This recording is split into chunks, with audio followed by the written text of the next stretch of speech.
everyone. I'm Preeti Sridhar, an elected commissioner with the Woodinville Water District, serving parts of Woodinville, Kirkland, Redmond, and Bothell.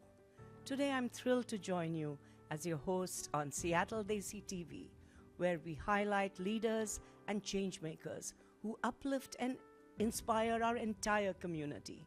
We would like to thank George Verghese for hosting us at this studio, The Spotlight in Woodinville.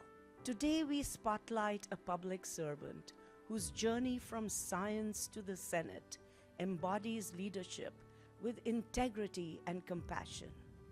Senator Vandana Slatter. Born to Indian immigrant parents, Vandana began her career as a clinical pharmacist, earning a Doctor of Pharmacy and later a Master's in Public Administration.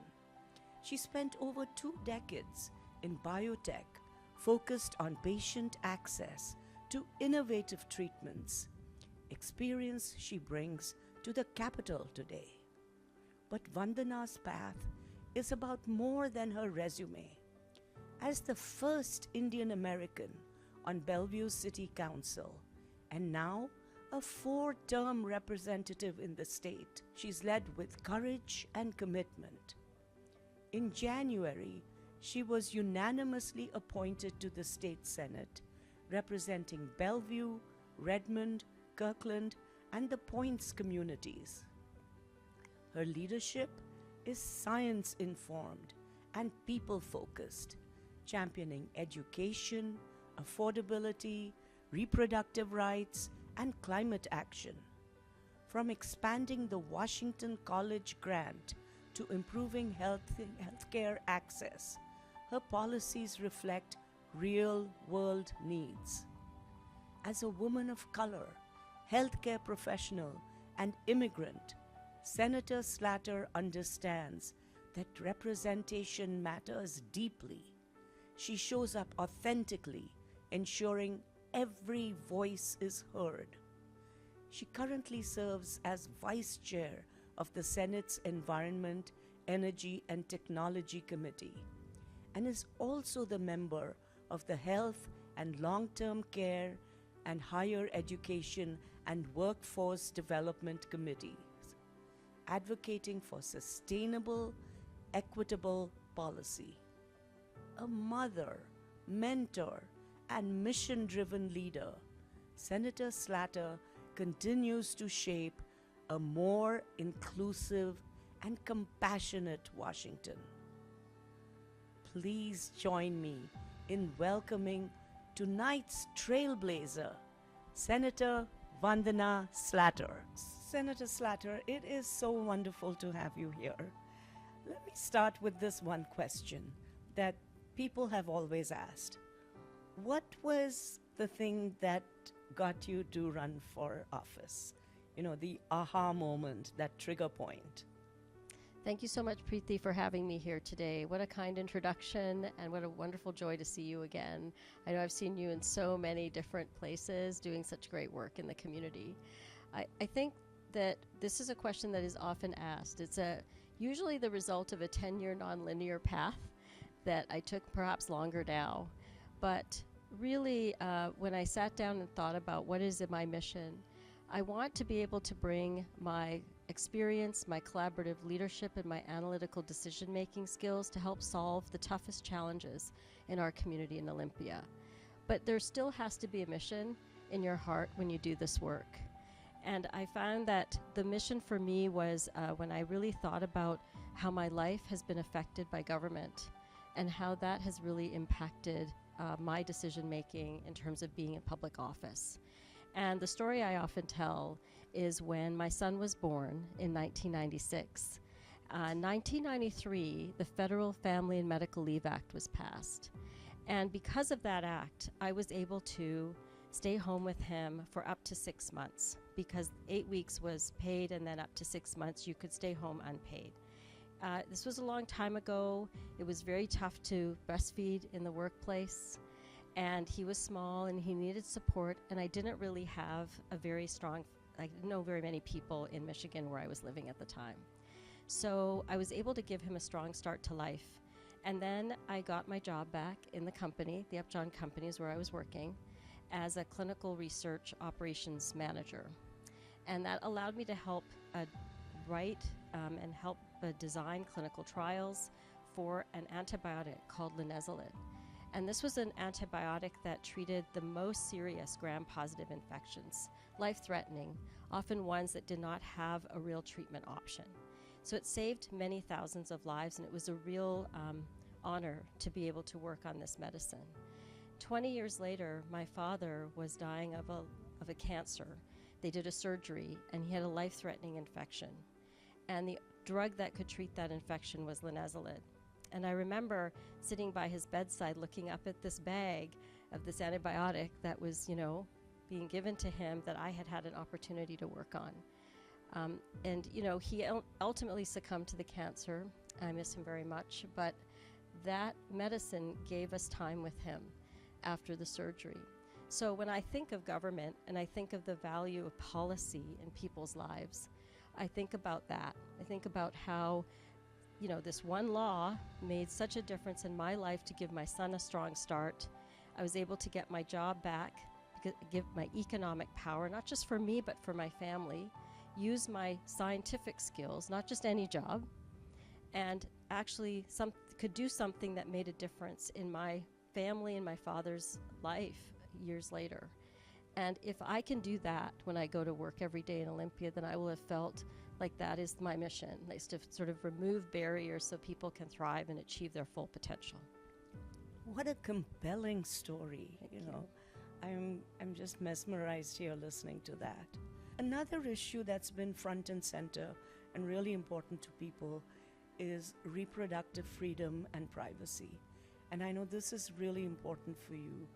What are some of the things you've done about this, especially in Washington State? Thank you, Preeti. It is a very important issue. I really appreciate you asking this question. It is an issue that is near and dear to my heart and my work, and especially important now as I'm the only candidate in this race endorsed by Planned Parenthood. And we know that there are definitely impacts and concerns happening at the federal level. As a clinical pharmacist, I was able to testify in front of the Board of Pharmacy when they were considering a rule so that pharmacists for religious reasons could refuse to dispense emergency contraception. And I eventually came on the Board of Pharmacy and was able to work on a rule that allowed pharmacists to be able to not have to dispense it, but make sure that that patient would get it no matter what their personal beliefs were. And that wove through the courts for over 9 years because it was challenged by different groups and different pharmacies. And ultimately, it was upheld by the Supreme Court. That was a very important day. But it was also a moment where I realized that as a pharmacist, as somebody who doesn't think about politics or policy, I could make an impact. In the legislature, I was very proud to have worked on, sponsored, and passed My Health, My Data. It was a bill that I worked on with Attorney General Ferguson's office. It was request legislation by the Attorney General and his team. And basically, it sort of started out when the Dobbs decision happened. The Supreme Court overturned Roe versus Wade. There were a lot of rallies, and women were getting together trying to sort of understand what this was going to mean for them. And there was a rally in Redmond at the time. And I remember at the end of that rally, women were telling each other to delete their period tracking apps. Now, I'm older, so I never really used a period tracking app, but there are ways that you can track your periods. And as it turns out, 84% of those apps, the platforms that run those apps, sell or share that data. And so normally it's just a little bit kind of creepy that happens, but now with the different decisions that are being made in other states where women who are getting an abortion can be criminally prosecuted, having that online information available, and someone's coming from Texas, let's say, to Washington State to get reproductive health care, they can be hunted with this data. So what the law basically said is that you have to consent, not just reproductive rights data or period tracking data, but any health data. you have to consent to allow a platform to share or sell that data. So you still have to be a somewhat savvy consumer, but at least now in Washington State, you have the choice to be able to do that. So if my Fitbit wants to collect my heart data, heart rate, I can say sure. But if it's a period tracking, you can say no. And that allows people to be able to keep their personal health data safe. The other thing is there's been I introduced a constitutional amendment this year to protect reproductive rights and gender affirming care. We did not have the time to pass that this year, but I thought it was very important to plant a flag to say that in this state, we care about our healthcare freedom, our healthcare privacy, and the decisions that we make with our families and with our doctors. And that should something happen where that is challenged, that we stand ready to be able to defend that. Powerful and so relevant and important today. And you think about young women, right? Daughters, right? Living in, like maybe studying in Idaho, right? Where that information is not protected. Absolutely. Let's talk about education. Sure. Again, so critical. Training, opportunity. What about the kids, especially those who are left behind? Thank you so much for that question, because we don't often ask it and think about it very much. I'm so proud to have championed inclusive financial aid for students and removing barriers for students who are undocumented, who are low income, and are underrepresented in our communities. We really need education is the path to prosperity, is the path to dignity and to work. And we want everyone to be able to have access to that. I would not be sitting here without the opportunities that I have had in education. And I think it's so important that all families get access to that. We've had some really great legislation passed in Washington State. We have one of the most generous financial aid programs in the nation, the most equitable. It's called the Washington College Grant, and that was passed in 2019, and it provides low-income families with free college. And we have continued to hold on to that even through the budget crisis, which is really important, and students have heavily advocated for that. It's given so many students an opportunity to get not only a university degree, but an apprenticeship and many options like that. And it is not age limited. So if my husband always laughs at me because I always am working with Uber. I'm always talking to Uber drivers to go back to school because we have a grant, a college grant. We recently added bridge grants to that, which allowed for some small costs to be paid for, like if you have trouble with your bike or your rent or childcare needs. Unfortunately, we couldn't keep some of those dollars because of the budget crisis, but I'm very proud of some legislation I passed with SNAP, the federal SNAP benefit, food stamps. Now, this year, 35,000 students will have a certificate that tells them that if they have been on SNAP between 10th, 11th, and 12th grade, they have free college for each of those years after they graduate. Because our college grant, the one I spoke about earlier, is basically based on income. And we know that people who get SNAP funds, our food stamps, are already within the income bracket. So we can automatically guarantee that their children will get access to higher education. So we should be able to see that this year alone, which I think is really powerful, and I'm very excited about it. Also, K-12, right? Having robust and fighting for robust funding for special education, for K-12 programs that allow our students to have a really great education in elementary and middle school and high school. We need to make sure that we pay teachers, that we allow for access to dual credit programs, running START, to get AP classes, all of those things that students need to be able to be ready for college or career or apprenticeship are also very important. When we talk funding and affordability, the one thing that comes up is housing. Yeah. We have, an affordable housing challenge crisis here.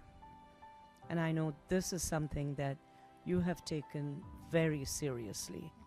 What can you tell us about your work there? Thank you so much for asking that question. It is important to me because for this district, for my district that I'm representing, is one of the top issues right now, affordable housing. Not only because seniors can't always age in place because of the expense of the housing and the property taxes, but also young people who are coming to live here. Rents are going up. And so this year in the legislature, we did a rent stabilization bill, and we're working on workforce housing and being able to build more affordable housing. It seems that the answer to affordable housing and affordability is really building more housing. So over the last few years, we have passed a number of bills that will allow for developers to build different types of housing in different places. For some communities, that's a difficult question because they don't necessarily want high growth. For other communities, they're really ready for that. I represent 7 cities or parts of 7 cities.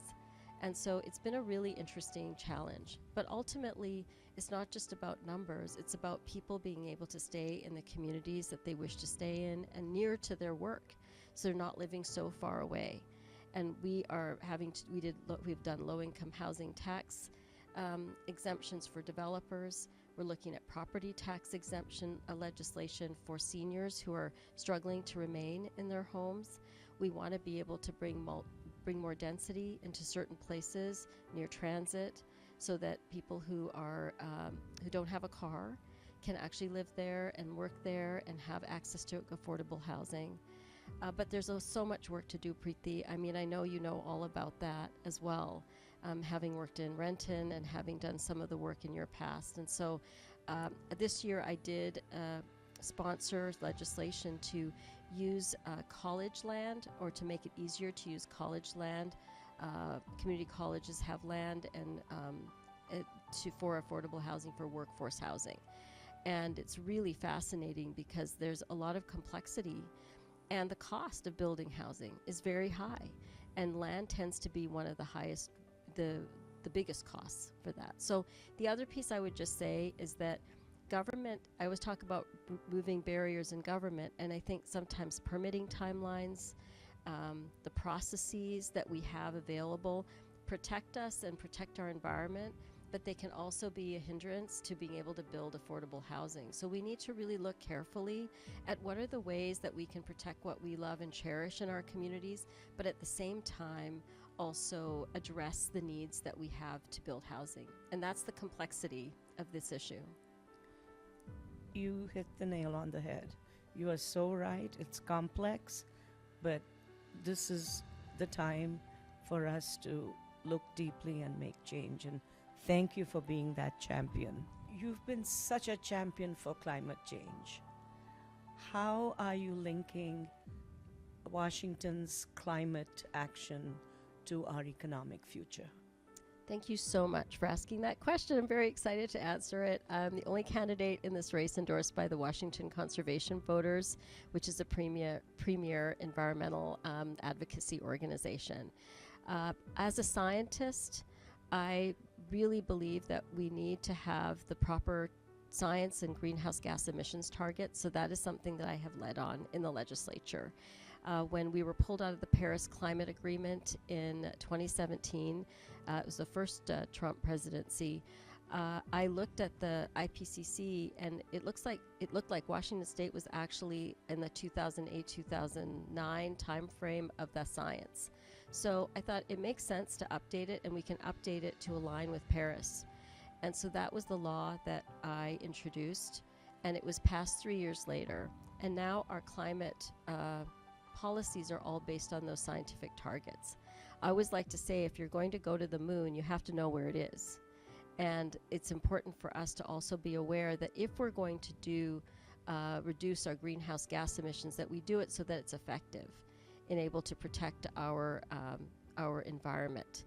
And that means affecting rising waters on our coastlines and biodiversity species, and making sure that we don't have so much human-formed based warming of our planet, that we have more wildfires and systems like we're seeing. So that was something that I was really proud to be able to bring science into it, because that's the only clinical scientist and at the moment in the Senate, the only healthcare professional, I could bring that perspective. In addition, I was really proud to sponsor a bill called the Climate Core Bill. We have something called the Washington Climate Core Network. You talked about climate and environment in the economy. And it's really important. If we are going to have renewable energy, if we're going to have electric vehicles, if we're going to be doing all of these things, then we're basically building an economy. Why not build it equitably? Why not be able to build it in a way that brings everybody involved into it and make it effective? And so what the Climate Core Bill does, it basically provides a service-oriented approach for young people to get access to green energy jobs, a pathways to climate jobs. And it's like, you've heard of AmeriCorps? It's like that type of a program. So we have really great conservation programs and others around the state. If you're between the ages of 17 and 31, or you're a veteran, you can apply for a year-long service. We pay you, we provide wraparound services, and we mostly focus on underrepresented areas and communities, as well as places that have been very disproportionately impacted by climate change. And then we also added a group in this bill where the labor community can work with the industry to help us transition into a green energy future, a climate ready future. Because when you think about natural gas, you think about plumbers and pipe fitters. They do this incredibly important work when we build homes to have natural gas access. But if we're changing from natural gas to something else, we also need to have the workforce to be able to do that. So the Climate Corps provides pathways for people to learn about weatherization, about EV, microgrid, and it also says that the labor community and the innovation and the industry can work together to transition us so that people continue to have good jobs and are still part of our economy. Fabulous. Thank you. Immigration is something that's at the federal level. But at the same time, there are so many changes that are happening. And I know that especially among the South Asian community, there's a lot of unanswered questions, concerns, and as an elected official, I'm sure you get a lot of those as well. Is there anything that you can say to our viewers that can maybe direct them a certain way or provide any advice or help them to try to work through what's going on, the changes on a daily basis? Thank you for that question. It's very important, especially at this time. I'm fully aware that immigration changes ripple through our communities, our families, and our workplaces. And at the state level, we really haven't been engaged, obviously, in changing policy from the standpoint of immigration. I would like to say that if people are very worried or need help with any immigration papers or status or recommendations or trying to find out what's happening, we do have my office can take that request and at least pass it on to the congressional offices, so we can help to be a bridge between the federal delegation and those in our community. And I'm very happy to do it, and we find there to be really nice connection for people so that they've been able to get issues resolved. So please don't hesitate to reach out to my office if you have a question on immigration. I may not be able to help you specifically at the state level, but I can certainly make sure that you get in contact with someone who can. The actions that are being taken with the Trump chaos that's happening nationally cannot really be ignored. And I think that makes it very hard and makes it very worrisome for so many families and people. And it's really causing people to sort of not come to school, not come to work, so worried about ICE being around in our neighborhoods. We've had people picked up who are tech executives just because they've gone for a run and have not been heard or seen from their families for 2 or 3 days. And this is a real problem, and we need to at least be aware that there are actions like that are happening. And so at the state level, we have supported funding for immigrant and refugee services to be able to provide some legal representation support. I'm very proud in the past to have done a proviso that provided a global entrepreneurship in residence, so graduate students that are working on really amazing ventures could get access to H-1B visas. But I think that we are in a space where we really need to be thinking outside the box. We need to partner with our community, with community organizations. We need to learn about what's happening on the ground so we can be effective. And we need to partner with our federal delegation as well to see how best we can support people. As I really want to be able to fight for the humanity and dignity for so many families and people. The South Asian community, at a time like this when, there's so much contribution, so much that, the community enriches our society with, for them to be shrinking back is not the right moment. I mean, today we heard about the Supreme Court decision on birthright citizenship, and that does affect South Asian immigrants. If you are waiting for your green card and you have a child, what does that mean for you? And so there's so many questions and concerns. And I think asking those questions, really coming out in community and supporting one another is going to be important, rather than sort of shrinking away, even though it's really hard to do that. And I know that myself and my colleagues in Washington State, I'm so proud to be a representative and senator here in Washington State, because this is where we are going to hopefully be able to help people be seen. Thank you. That is probably the most reassuring piece of information we've heard on this topic. Doesn't solve the problems, but it at least gives us some peace. You have been so wonderful, such a great honor for Seattle Desi TV and for all our viewers here. We are so lucky to have you represent us in the state and as our state senator. Before we end this wonderful evening, do you have anything that you'd like to share with our viewers? Any last pieces of information or advice? Preeti, thank you so much for having me today. What a joy to be with you. Thank you for your thoughtful questions and, really reflecting concerns with the community. It's an honor to be here. And I would just like to say that things are changing rapidly every day. We're hearing everything in the news, but change doesn't happen on its own. It happens when we all show up. And we've seen it with these great rallies that have happened in community, with people who are surrounding and helping each other in our neighborhoods. I have a chance to hear people talk about their neighbors and how they're supporting them when I go and I doorbell in neighborhoods as part of my campaign.